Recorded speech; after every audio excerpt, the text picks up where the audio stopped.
All right, we are live. I'm going to record this. Bam, we are recording. This is a special episode, unannounced episode, and this is the one that's going to be kind of interesting because I'm going to upload it to my non-live channel because I believe that this needs to get out there. It is 4th of July weekend, so we're doing a little bit early, but I want to thank Flying Rich for being with me. Well, that's what being superior is all about. There you go. We'll be right back.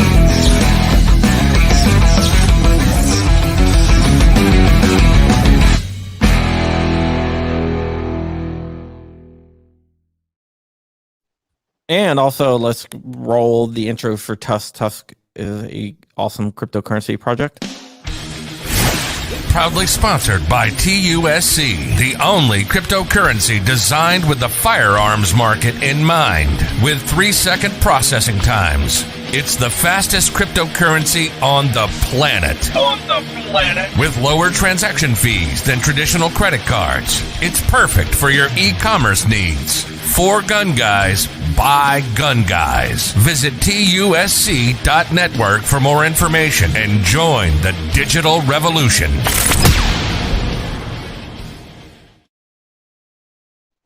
And there's a 10% off everything in the store on Black Swan Tactical, where you can get this awesome Gorillas and Guns t-shirt, the Flying Rich collection, and the Squadron shirt. The Squadron shirt, and also some other stuff too from Flying Rich.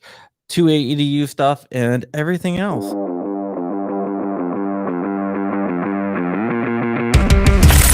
Black Swan Tactical, your #1 source for 2A streetwear.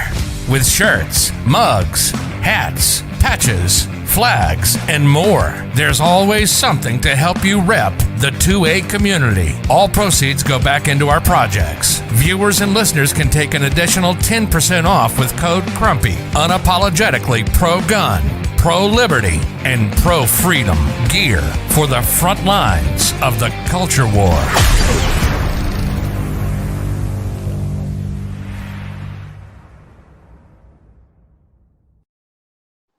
Okay, and for some reason the notifications didn't go out. Some of you might be a little bit late. I don't know why, but yeah, I just saw it come through here. Oh, it came through now. Okay. I don't know why. Okay, maybe we'll pick up because we hardly have anyone, but we're doing early too. So do we beat around the bush and pause till we get some viewers? Is that what we need to do? Because I have a couple of very important questions. All right, go right ahead. Then we can jump into it. So one, it looks like you're in the Crumpy Command Center. I thought you were going to be on Long Island. I'll leave tomorrow. Okay, so you'll be in town tomorrow night? Yeah. All right, you're buying the first round of drinks, or? I don't know about that. Hey, what's up, Armament and Axis? All right, Chris, Swamp Dog. We had Swamp Dog, Armament and Axis. Yeah, the notifications went out a little bit late. It might be late because Friday before a holiday weekend. I didn't want to do this, but I want to record and I didn't want to make a video, so I figured how to do it live and then just rip it down and put it up on my other channel. Pulling the Hank Strange. Just joking, Hank. All right, so let's get into it. A while ago, I wrote an article, right, about the people from the ATF employees on temporary detail to the NFA division that was not hitting the metrics. And I got that from a leaked DIO conference call. DIO conference call. Yeah, man, now I'm freaking locked out with a DIO. The district leader or whatever. I don't know. A DIO conference call. Just put it DIO. I think I've hit it in a second because I don't know. My mind is fried. Holiday weekend and all. All right. So this DIO conference call, which took place, said that these employees were not director of industry operations were not meeting. They weren't meeting goals. So I was like, okay, the metrics. is the exact words. So I had one of my attorneys. I have multiple attorneys, not Chicken Farmer, Steven Simboli, submit a FOIA request on my behalf. And I'm going to do a screen share so you can see the FOIA request that I put in there. All right, John. And Ribbing, thank you for letting me know. That's awesome. So this is the FOIA request I put in to the ATF. And basically what it says is I want the metrics. And it actually has a link to the actual article and it's saying the metrics, blah, blah, blah. And basically, this is in March 1st. They came back and said, well, we don't have that information. And basically what I said was, that's a bunch of BS. If I know you have it. Actually, my lawyer, Steven Stimboli, actually said, well, you guys talked about it on a DIO conference call and did an exact quote. And they're like, okay, well, we'll reopen it and go back. It's not the FOIA department fault. All they are is like a go-between. They are a single point of contact. Then they go out on your behalf and ask for the information and get the information back and give it to you. So what happened was they're going back to get it.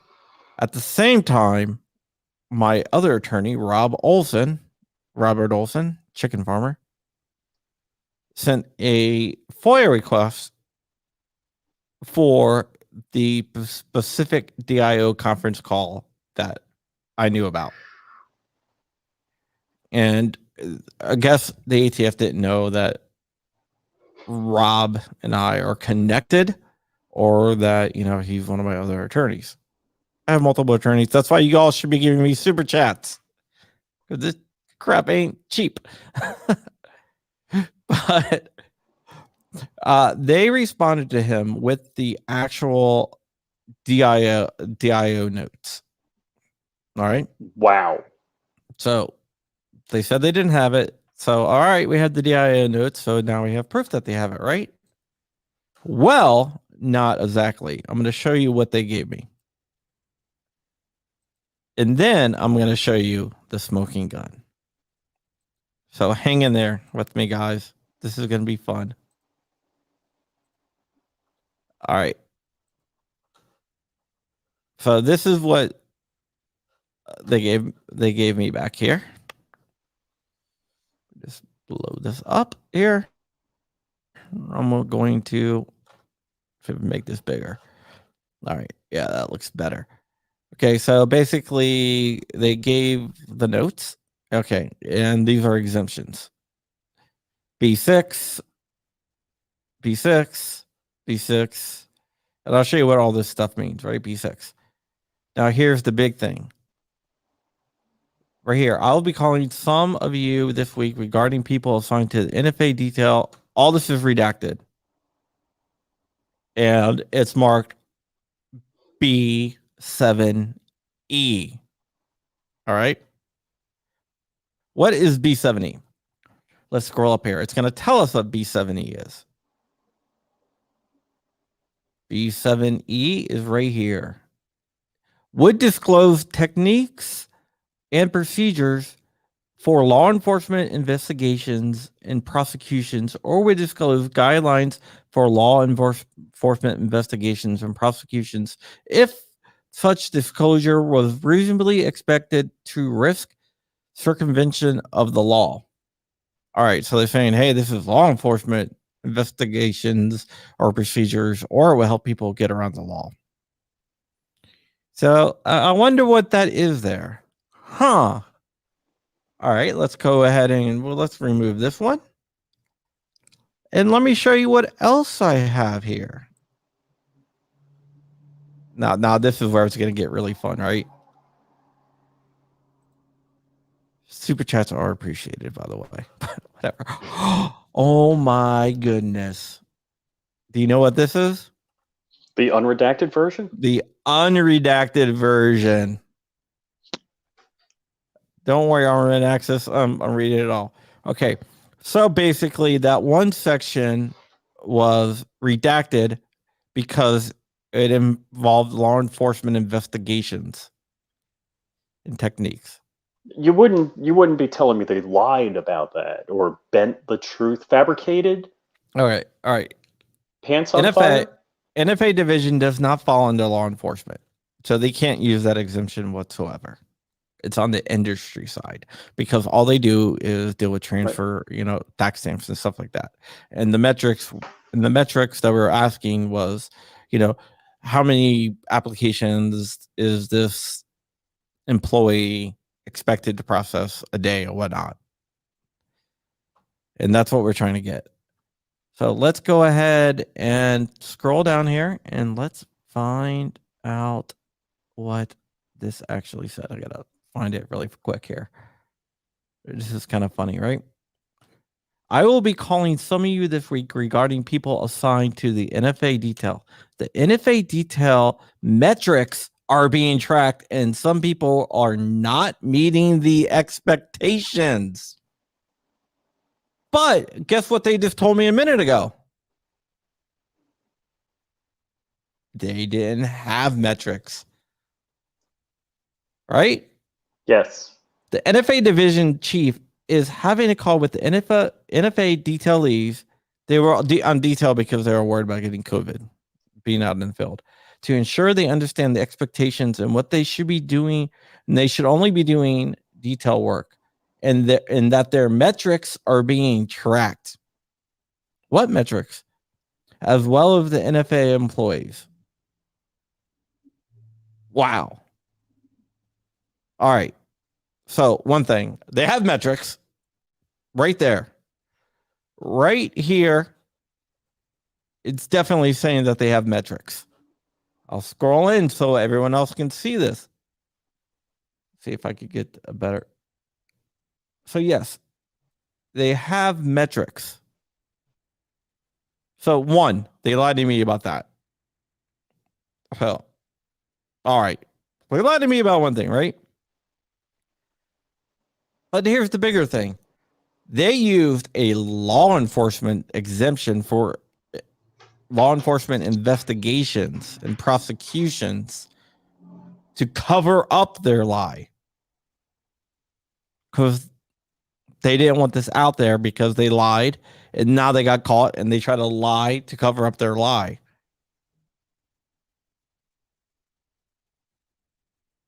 So this is amazing. This is a smoking gun. So if you or I were subpoenaed information and then said it was a trade secret for a business and we couldn't give you that information, then it was found out it wasn't a trade secret, would we be wearing interesting bracelets at this moment? Yes. Absolutely. And that's the problem. The bigger problem is they lied about metrics, which is not a groundbreaking thing, right? It was just, how many applications, Form 1 applications does a employee have to process in a day or a week or whatever? So that's not groundbreaking information or information that is, I would think, is super spicy. But why do they feel they need to hide that? I think it goes back to a culture of dishonesty. It's basically mind your own effing business. This is what we do. Yeah, it's just like we're not going to give you that information. We don't care. You work for AmmoLand. Who's AmmoLand? Who's John Crump? I don't know who that guy is. Wait. They know who John Crump is. Probably, but it's like, okay, this information should be public, and it's covered. It's definitely covered in a FOIA, Freedom of Information Act. But they lied about this, and this is a minor thing that they lied about, and then they lied about it to cover up that they were covering up a minor thing. So if they lied about that, what protections are there in FOIA or enforcements are there in FOIA? when they knowingly lie about something. Means by law you're going to get paid. Because we can actually go back and now recover legal fees. But to them, that really means nothing. Because basically we're paying for it. Yeah. They're playing with the house's money. Basically, yeah. So they lied. So this brings into, like I said, the bigger question. What else are they lying about? Right. Anything serious? Are we really going to get any information about? Yeah, if they're lying about simple things, what very complex things are they lying about? Man, maybe the Hunter Biden stuff. I don't know. But that's Secret Service that might be lying about them. But yeah, but it shows a culture of dishonesty, and it shows if they're lying about something small like this, it shows that. I mean, I'm calling it a lie because that's what it is. Yeah, I'm not putting this at the foot of the FOIA people either, because they probably are just in the dark as we are. Sure. I don't want to give them excuses to wiggle out of this, but it is interesting. And like you said, it shows a culture of corruption. Why would they have to tell the truth, or why would they have to produce FOIA information that's not? What is it called when you tamper with evidence? Spoilage. Is that the term? Obstruction of justice? Well, it's obstruction, yeah. It's definitely obstruction. But, if they would have read my article, they would have known that I had this information, so I don't understand why lie about it. So they should just assign one agent to read all the Ammo Land articles. Okay, well, no, it was in my... It was linked in my FOIA request. Unbelievable. So they could have clicked on the link. So it wasn't even complicated. No. So you're saying this is government? See here. So this is government at its best. So these people couldn't fight their way out of a paper bag. Mentally. Yeah, basically. Like, basically, yeah. So it was if actually... I clicked on it. Let me show you this. Actually, I guess I didn't put the actual notes in there. Hold on. No, I didn't put the notes in there, but I should have known. I said I had the notes from the call.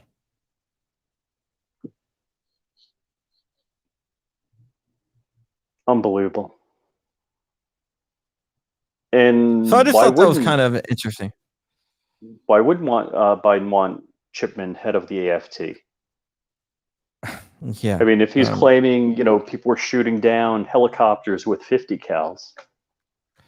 Yeah, well, I guess he was the perfect guy for the job then. Interesting. But yeah, that's my smoking gun.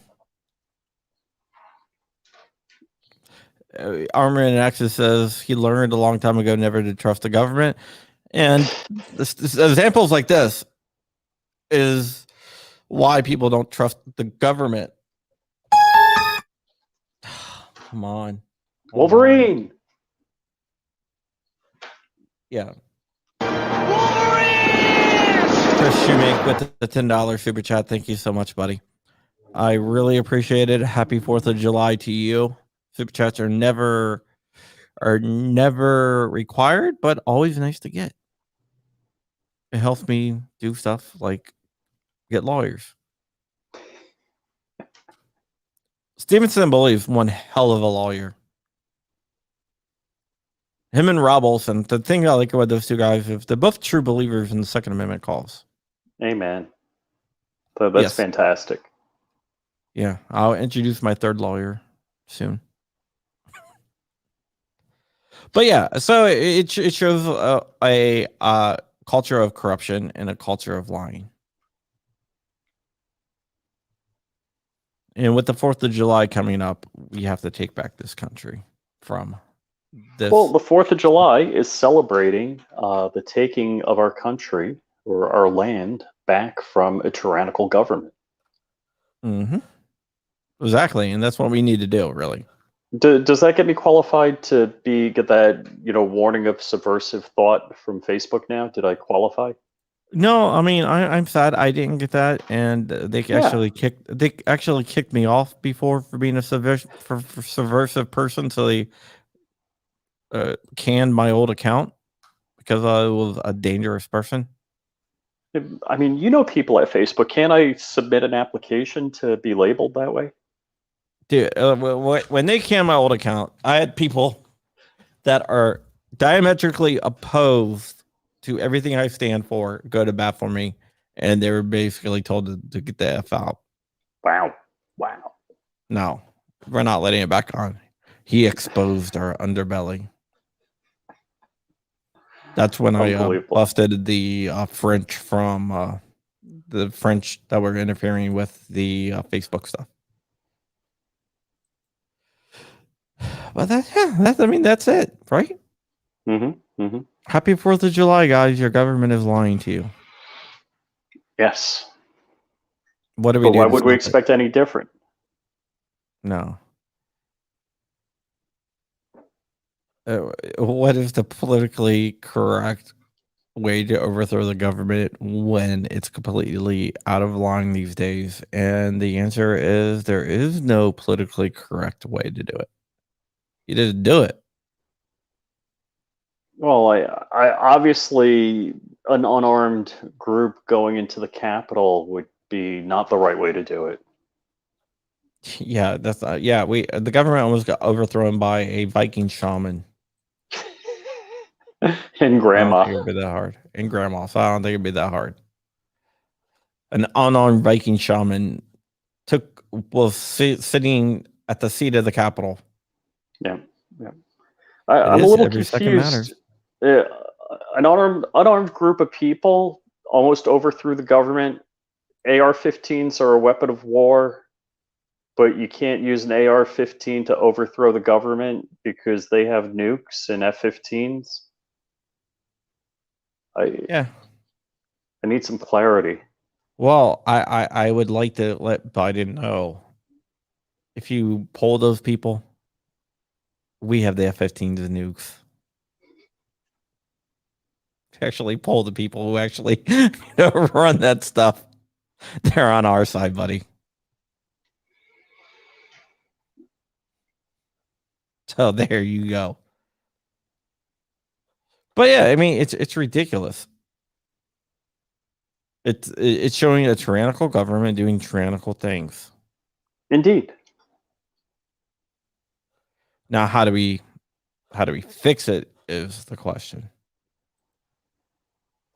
And I think the way we fix this is to shine light on it. So I have an article that's going to be going out that's going to have every single, except the guys at Ameline took off early, so I don't think there's any editors there because they're not responding to me. So it'll probably go up on Monday. It's kind of funny. Yeah, but yeah, so that's it. I'm getting another tool, by the way, that's going to help me a lot, but it's like $500 a month. So one of the things I tell people is, when they say, what can we do? I say, get involved with your damn government, whether it's a school board or whether it's running for Congress or Senate or a state office. Good people need to get out there. This needs to be a citizen government, not a government class ruling over citizens. Yeah, liberty not licensed brings up an awesome point. The government was overthrown. We don't need a different government. We need less of it. Mm-hmm. And less intrusion into our lives. He might be right. It was like a slow burn coup, basically. Like, just replace little bit by little bit. We have a totally different government than what we had when the founding fathers was here, right? Look, by 1800, the founding fathers were already worried. So it shows how, even though they put in very good safeguards to keep us free, that those barriers, those firewalls, are still broken through. Yeah, but it's really interesting when they ignore the safe walls. But here's the thing: we're getting back to this whole entire thing is, so we know the ATF lies on FOIA request. It's 100% true, and we have a smoking gun now. What else do they lie about? What other places lie? Mm-hmm.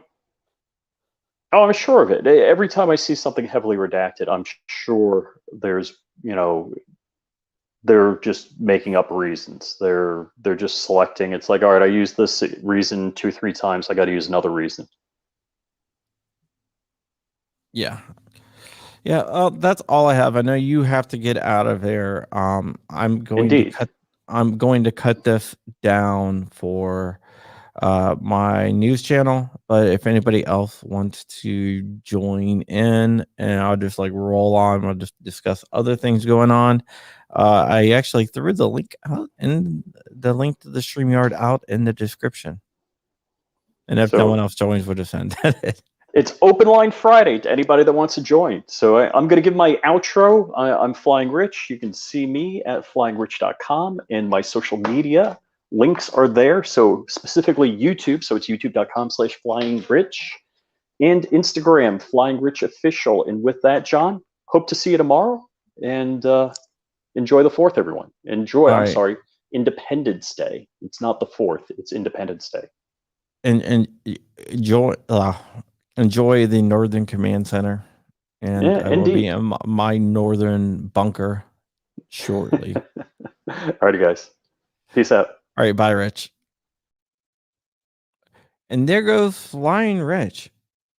All right, I don't see anyone joining in on the Open Line Friday, so I'm going to give it like 2 more minutes, and I'm going to get out of here. If you do want to join and have fun and discuss guns, go ahead and join, or I'm just going to end the stream. And look, holy crap. There he is, Rob McNeely. Let's see. So you saw the smoking gun, right? I didn't. Can you hear me okay? Yeah, I can hear you. Okay, well, let me explain it. I'm not going to go all over it totally again, but let me just explain it. All right, so I requested a FOIA request here, and then they said, oh, we don't have that information. I said, and at the same time, I have my other lawyer. I knew they had it because it was on a leaked DIO conference call that I got. So I asked my lawyer, one of my other lawyers. So I used one lawyer to go after this. Then my other lawyer requested a FOIA request for the actual DIO notes, because that DIO conference call notes. And then they told me on my original FOIA that they didn't have the information I was looking for, which is NFA division metrics. So I was like, okay, well, I want this document. And then What'd they say? Well, they provided the document, and they did a big redaction of one of the sections of it because it was because of law enforcement investigations and techniques. But I actually had the document, and what they redacted was them talking about the metrics. So they lied to me about not having the metrics. Then they try to cover it up when I asked for the document that actually had the metrics, so they wouldn't have to admit that they lied to me. Wow. Let me guess. There's no way to put in a complaint about that little bit of lying. Well, I'm pinning writing an article. dude. But what we're talking about is whatever. I'm writing an article about it. Yeah. All right, 2AEDU. We went over the whole smoking gun thing, but one more time. I asked for something. They said they didn't have it. I knew they had it because I had the notes from a DIO conference call. So we requested the notes from the DIO conference call. They provided the DIO conference call notes, but they redacted the section saying that it was due to a law. It was because of a law enforcement investigation. It wasn't. It was the actual information I was looking for, which I already had because I already had the DIO notes. So I called them in a lie too many times. No, my lawyers are actually really good and they're really pro Second Amendment. So yeah, I'm going to be cutting this up and putting it on my live channel. But yeah, Rob, how you doing? I'm good. Been busy. I just got back from a 2-day entrepreneur mastermind group, which Rob is doing the statue challenge. Hey, Rob, you're breaking up. Really good. I'm out of reactional. Rob. All right, there you are. There we are. You went to a mastermind thing? Yeah, I went up to up near Boise, Idaho. So a bunch of people from all over the country flew in to talk about startups and stuff, and I talked to a lot of people about Tusk and some interesting. I think some interesting things are going to come out of it. Yeah, one thing that I always won't worry about when it comes to mastermind things is a lot of times a lot of scammers, like these get rich quick schemes, they always use the mastermind term.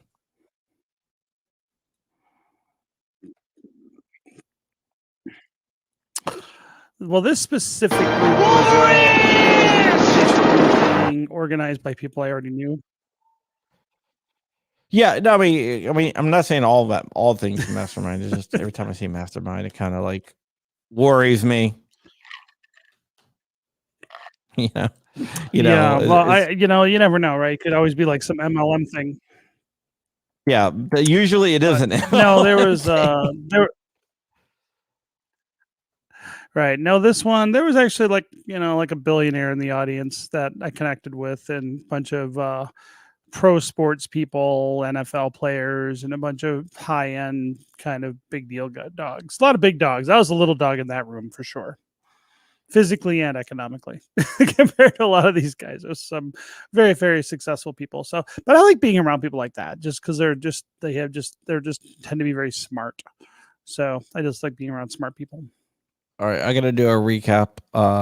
Just got here. A recap. He's paying me for a recap.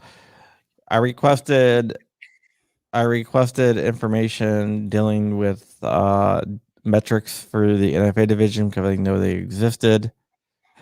Because DIO conference call and I had the notes. The ATF wrote back saying they didn't exist. So therefore, I wrote them saying, well, I didn't write it. My lawyers did. Said we know they exist because they're on here. My other lawyer requested the notes, the DIO, the call notes, which they provided, but they blacked out a section because of a law enforcement investigation. What was actually blacked out wasn't a law enforcement investigation. It was talking about the metrics, which I asked for, which they said they didn't have, because I actually had a copy of the actual unredacted notes from my insights force. So they lied to me, and then when I requested, when one of my other lawyers requested the actual notes because I knew that they were there, they tried to cover it up by redacting the part which showed that they lied. ATF's there. Dog's barking. Just joking. Exactly. All right, so there's your recap. So tell us. Tyven. But tell us a little bit about the metrics themselves. What was interesting about I those? don't know what the metrics are. I know they exist. Basically, there was back at the beginning of the year, in February, they're talking about there's people put on temporary detail because they didn't want to go out on the field because they're scared of COVID. So in February, they moved them to a temporary detail with the NFA division. And the temporary assignees were not hitting the metrics. So they were going to have a conference call about them not hitting the metrics and to go over once again what the metrics are. Gotcha. And so you have to hit these metrics. So in other words, there's a quota, how many people they need to bust. Well, no, it's not. They're not law enforcement. This is how many tax stamps you need to approve a day. Oh, so it could be how slow they are.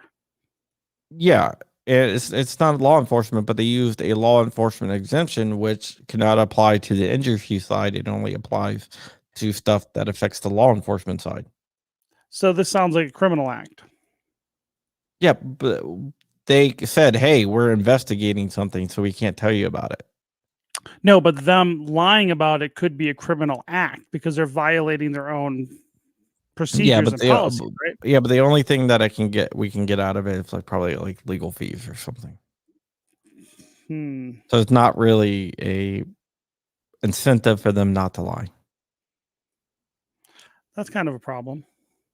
That's why I'm going to shine a light on it and send it over to some Congress people I know and stuff like that. I mean, I think that's one of the big problems though with government, right? When government not only has moral hazards, but they outright are acting in bad faith about even their own system and codes and regulations. They don't even follow their own rules and they lie. And I think ultimately that's really, I mean, when your government's doing that, you already know it's too late because there's a culture of it that's pervasive in government at all levels that allows that. And overall, that's just never going to work out well for a civilization when people can't trust what their government is saying and doing. I just think inherently that system's going to break down, and it's not going to be pretty when it does. Yeah. Flying Rich wants to know how much. I think about Puppy Tusk. Do I need to buy the boat that you're on?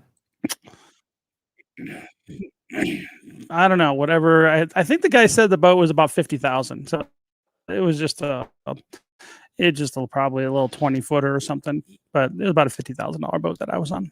Not my boat. It was a nice boat though, and I caught a fish. It was about that big, little salmon. No, I haven't caught a fish in like 3 decades, so that's kind of cool. Yeah, I'm allergic to fish, so therefore I don't fish. Who's allergic to fish? How do you mean you're allergic to fish? How are you allergic to fish? Which fish? All fish? It's probably not all fish, but and what happens? Do you break? Yeah, break out, Benadryl type of stuff. But basically, it's probably not all fish, but in order to find out what fish it is, you have to do a bunch of different needle tests, like 90 of them, or you can just not eat fish. Right. And so I would rather just not eat fish. I'd go through the allergy testing and find out which fish. Oh, hell no. I like fish, so it's like, oh, come on. I went through the allergy testing a couple of years ago. I thought I was allergic to dogs, and I'm actually not allergic to dogs. But I'm allergic to grass. All grass. Like I can't walk outside because of grass. I mean, what kind of joke is that of human nature? How can you be allergic to grass? I just don't understand. It's just silly. It's like, why would nature make you allergic to like one of the most... Anyways, that's a different discussion, I think. So what else is new? Not much. I wanted to talk to you about a couple of things. So our agreement with Tusk has been extended. Yay! And I'm not pumping and dumping. Good. Because there was recently a I can't do catch. I can't touch the fish, so I can't catch and release. Right. But yeah. There's been recently a pump and dump scam, right? And it looks like a bunch of social media influencers were involved in it. With Tusk? Not Tusk. Oh no. I'm like, no, not with us. Hey, Which no- pump? Save the crypto? Children coin. I Supposed to be a didn't even know about charity it. where like 1% goes to save the children or something like that. So didn't all even know about it. these influencers were pumping it up, like a bunch of people from the FaZe clan, Rice Gum, and all these. Oh wow. Not like anyone, not no gun tubers, but a bunch of social media influencers were pumping up. And one of the things that they had was, is Tusk EMP proof? Kind of funny. EMP proof. Yeah, I think someone's making a joke. Not yet. We're working on it. Yeah, Tyvan's always talking about EMPs, but I think in the future it might be. So I'll just leave it at that. I'll say that we're definitely interested in making our network completely bulletproof globally. Did a little bit of infrastructure involved with that. But that being said, pretty much if there's ever like a global EMP kind of scenario, pretty much every single money out there is worthless. So just there's bigger problems. If an EMP blows up, there's like much bigger problems that we're all going to have to dealing with them, whether or not our investments in money is working or not. There's Tyvan. I love you, Tyvan. Hey, Tyvan. Hello, everybody. You got a second? Sure.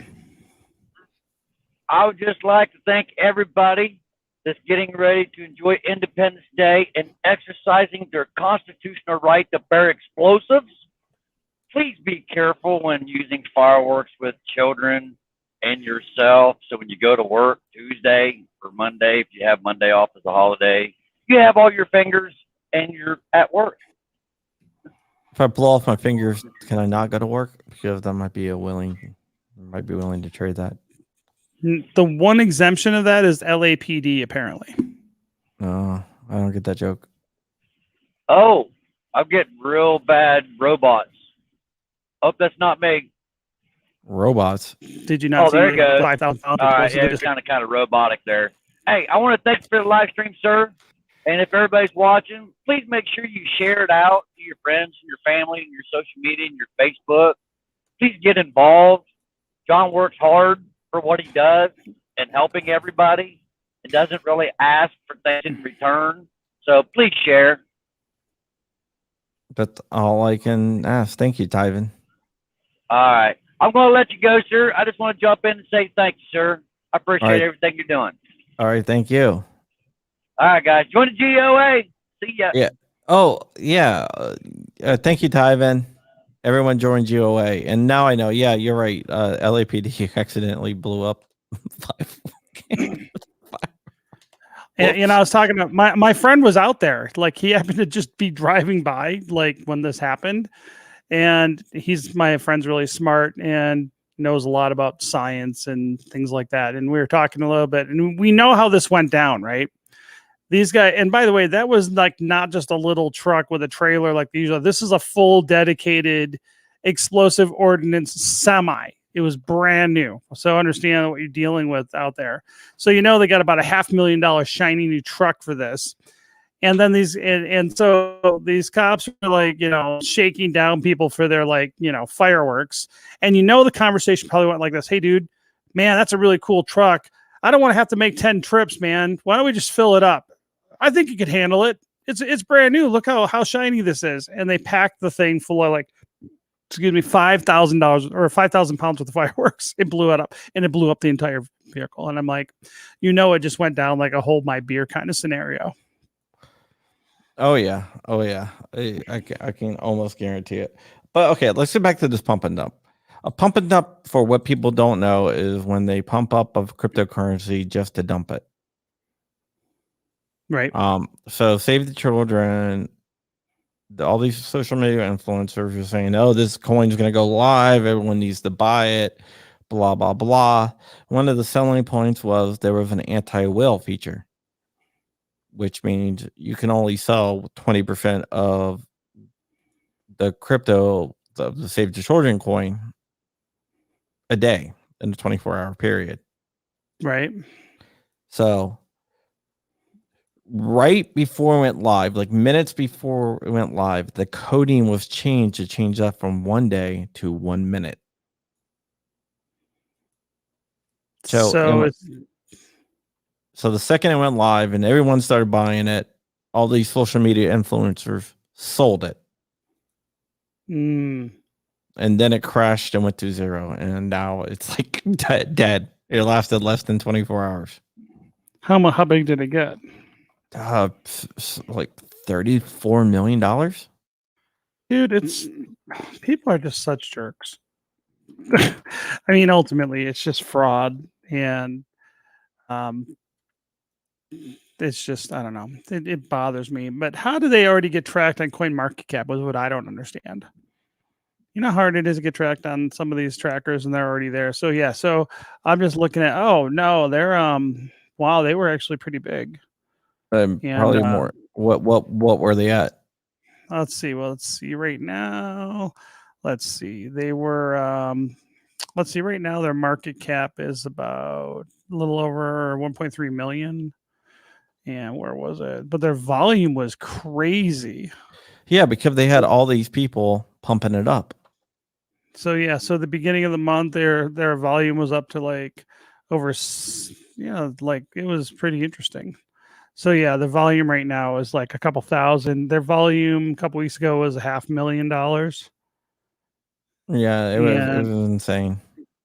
Yeah, and it got up to 0.4% or something. Yeah. Yeah. Then so crashed. it's like, yeah, it's crashed down pretty much to nothing. But that's what happens. I mean, here's the problem with so many things, right? Is that so many of these cryptos is that people want to get rich overnight with no risk and for not doing anything. And that's just not the real world. Like even you invest, if you're just literally investing in something hype, in most of those deals, most people are going to lose.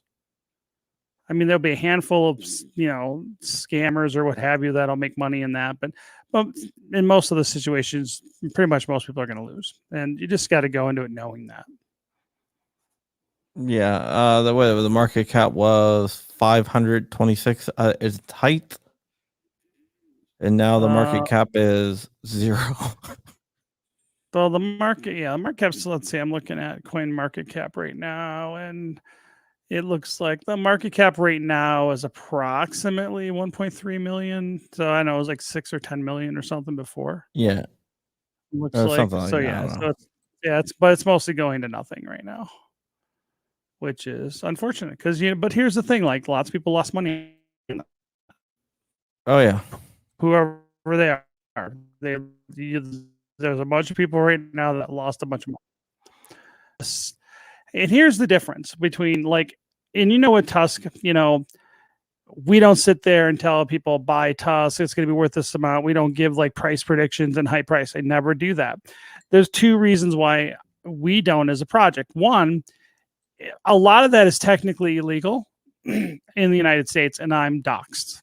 So if you look at most of the people pushing these different, let's just call them a scam coin, which apparently this looks like it might be. Well, save the kids. Sorry. Yeah. But what I'm saying is, though, anytime a coin, like the people around a coin, all they do is talk about the price of it and get in quick and it's going to go crazy, get in early, all this stuff. Pretty much any stock or crypto that is marketed with you got to get in early, you got to get in there, this is going to go to the moon. Anybody who talks about their price as the main thing or talk about that a lot, chances are it's a scam, and chances are it's illegal in the United States.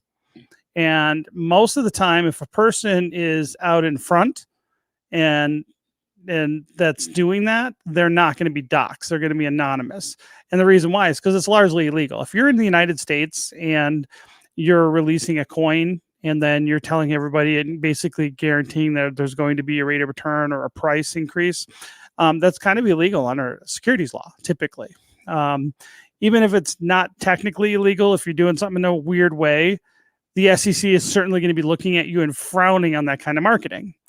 That's why, like with Tusk, we don't do that because it's market manipulation. And our focus of our project is not about, raising a market cap. Our focus is solving a problem with payments primarily the 2A industry.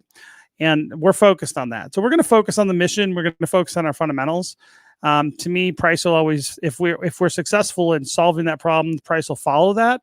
But that's not what we're doing, and we don't market that way. But anytime you see a project that markets that way, they're probably a scam because they're probably doing something illegal in the process. Now, if we did that, I guarantee we could jump. We could typically, but the thing is, if we marketed like that and just tell people, "Hey, you got to join it, and you got to sign, you got to buy some, it's going to go up in value, blah blah blah." If we did all that, I know for a fact that the price would go up a lot because that marketing works. Like it's very effective. There's a reason why these drug pull people, these pump and dumpers do it because it is effective, but it's unethical, and that's not something I'm comfortable doing. Well, there's a guy on YouTube named CoffeeZilla. I bet there is. No, he's actually a really good guy. He always investigates all these scam coins and stuff like that. And a lot of people like jump on him. Oh, you're anti-crypto coin. He's like, I'm not anti-crypto coin. I'm anti-scam coin. And he did an investigation and he tracked it back to a guy that goes by the name of Phase K. And a guy named Joe Morris, who used to run X Academy on YouTube or XCAD Network. So he was actually able to track him down by he did a lot of interesting things how to track these guys down because this wasn't the first time he did it. So he started doing, because wallets, everything is visible, right? You can see the wallet, but you just can't see who owns it. So he went back and took all the cryptos that a bunch of people were pumping up. He looked at, okay, well, these are the influencers that were pumping up this crypto. Then he kept on going back with other cryptos and cross-referencing them until they finally figured out whose wallet was whose. Oh, really? Yeah, so he did a lot of really cool investigations on it. So he actually did a really good job, and he was able to, figure out whose wallets are whose, which also shows that crypto's not really anonymous if you could do it. No, crypto is not anonymous. Some blockchains are less anonymous, but no, most blockchains out there today are not anonymous at all. That's why it's really kind of funny when you hear the government freaking out. It's like, especially with like Bitcoin. Bitcoin is like, honestly, Bitcoin's like a surveillance tool for financial surveillance. And depending on how it's used, can be used for bad things as well as good things, but it can be used to just track people depending on what you're doing. So you got to be careful with anything out there. Without giving too much away of how to get out dirty money out of crypto, you have to basically go through Tusk is not on not on Coinbase. It's not. It's on the Bololex is one, Probit is another. I use Probit. Right now, Probit and Bololex, people seem to have the best luck with those two exchanges. I don't endorse any specific exchange. I can tell you that we are in talks with other exchanges. That's just an ongoing process. A lot of people don't. It's funny because the first thing people say, get on Binance or get on Coinbase. I'm like, sure, absolutely, want to do that. But, we need about, 10 million a day in volume and millions of dollars for listing fees, and then we can do it. So it's like, it's millions of dollars to get on there. Oh, and even, dude, there's million or $1 billion market cap cryptos that can't get on, Coinbase. So it's just like, that's not our decision. It's not like we haven't figured that out or talked to these organizations. It's just with any crypto, you got to start somewhere, and unfortunately most crypto, when you're a new crypto, you got to start at the bottom, and you got to start out on crappier exchanges, and then as you grow and get more proven, then you can get on bigger exchanges. It's just a growth process. It's not something that we're not worried about or not thinking about. It's something that we think about a lot, but it's just like some of that's just out of control, out of our hands and out of our control. Yeah, Robinhood, it's millions to get on there. Coinbase, it's millions to get on there. But So getting back to this thing, so he was able to track him down. What I was saying, how people wash dirty crypto. They have stuff called blenders, right? Mixer, like for proof of work Mixers, blockchains, blenders. they have so they have coin joins and mixers for Bitcoin that are commonly used for that. But even some of those can be tracked down too. Even so, it's like It just I makes think it a little bit chain- harder. Yeah, it just slows people down. So, but there are tools out there by companies like Chain Analysis that they claim they can track stuff that goes through mixers and blenders and things. So it's like it just comes down. This is what I always tell people. Like realistically, if you want to do illegal shit, do it with your dollars. Don't do it with crypto. Do it with dollars. Yeah. Dollars are the most. And I know a lot of crypto people don't think that, but to me, they're like, just use Monero. I'm like, dude, anytime you put things over a network, a digital network, a permanent digital network, you're going to be able to be tracked either now or possibly in the future. Just assume that. I'm so paranoid about privacy. A lot of people are like, oh, you got to be so careful about privacy and PGP this and that. And I'm like, look, I just don't here's my mentality when it comes to electronics. I just don't put shit online or in a computer that I care about not getting out. Bottom line, I'm not going to say something like I won't even leave like a nasty voicemail message because that's always going to be there forever. I don't send nasty emails to people. If I'm worried about how something will look to the public, or if I feel like, if I'm concerned about it, just don't put it in a computer. Don't put it on the internet. I don't care what it is. You want to buy drugs or illegal shit, use paper dollars. It's the best way to do it. It's the safest, most liquid way to do criminal activity if that's your shizzle.